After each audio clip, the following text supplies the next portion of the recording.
Hi guys, Happy New Year po sa ating lahat guys. At panibagong araw na naman tayo, panibagong vlog.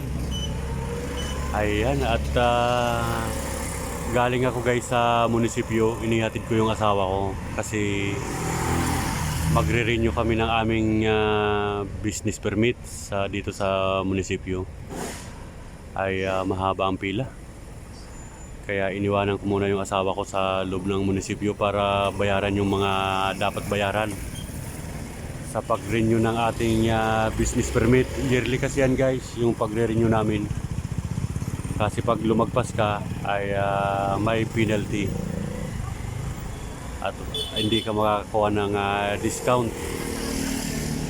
At kung matatandaan nyo ay andito na naman tayo sa harapan ng parisan ni Diwata.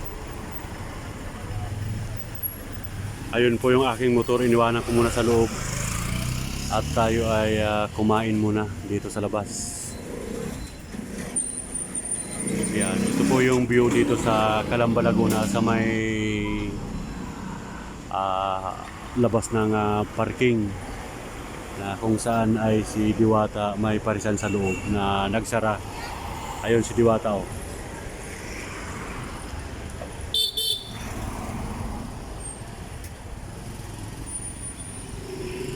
At ayun naman yung motor natin guys. Yan, iniwanan ko muna.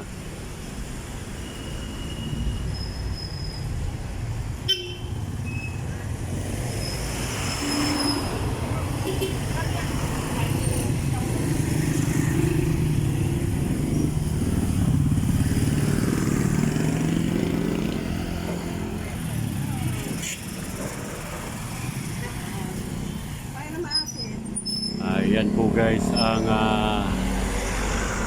lugar ko dito sa Calamba, Laguna.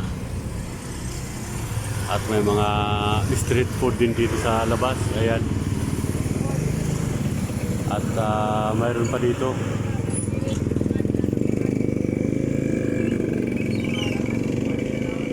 Ayan yung kabila may ihaw-ihaw at dito may kapihan din.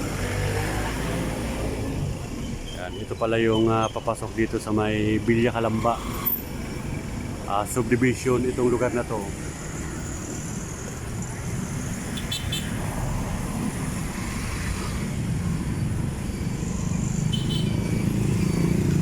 Habang inaantay ko yung asawa ko ay nag-vlog muna tayo guys. At pasyalan kaya natin yung panidiwata doon kung ano yung sitwasyon na nung mga gamit niya na iniwanan. Silipin natin guys. Ayan guys, andito na naman tayo guys sa tapat ng parisan ni Diwata na nagsara. Ayun si Diwata overload. Ayan, sayang yung pisto ni Diwata rito.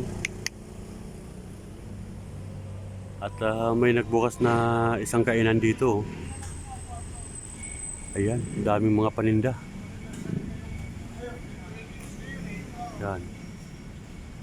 At dito rin malinis na guys. Dati kung matatandaan natin ay daming mga gumapang dito ng mga tanim-tanim, mga talbos ng kamuti.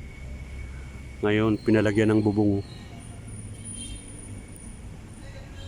Ayan, ayan po yung kwan ni Diwata. Lalapitan natin guys.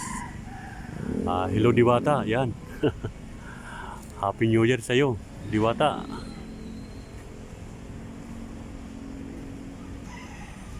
Sayang yung pwesto ni Diwata rito. Nakakapanghinayang.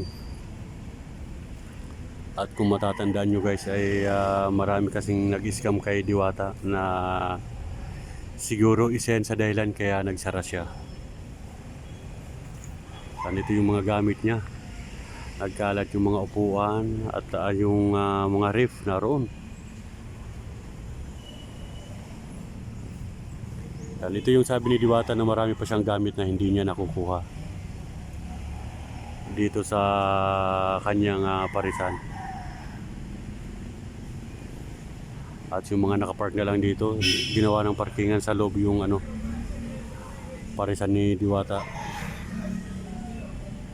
Yan, ito yung guys dito sa loob ng parisan, no? Napakaganda oh.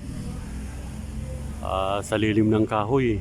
Napakaganda yung pwesto sana dito ni Diwata. Hindi mainit.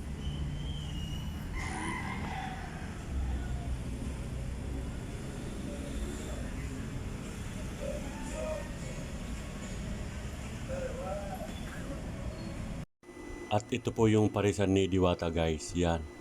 Yung parisan dati ni Diwata na nagsara ay pinaradahan na po ng mga sasakyan. At inilabas yung mga basyo ng Pepsi, mga upuan. At yung misa guys, kung mapapansin nyo, wala na rito sa loob ng kanyang parisan. Inalis na yung mga ibang lutuan ni Diwata. At ang pumalit ay yung mga sasakyan na nakapark sa loob mismo ng kanyang parisan. At nakakapanghinayang guys yung kanyang parisan na nagsara. Yan, ito po yung view dito sa kanyang dating pwesto guys. May mga nagbukas din na ibang mga kainan dito. Oo.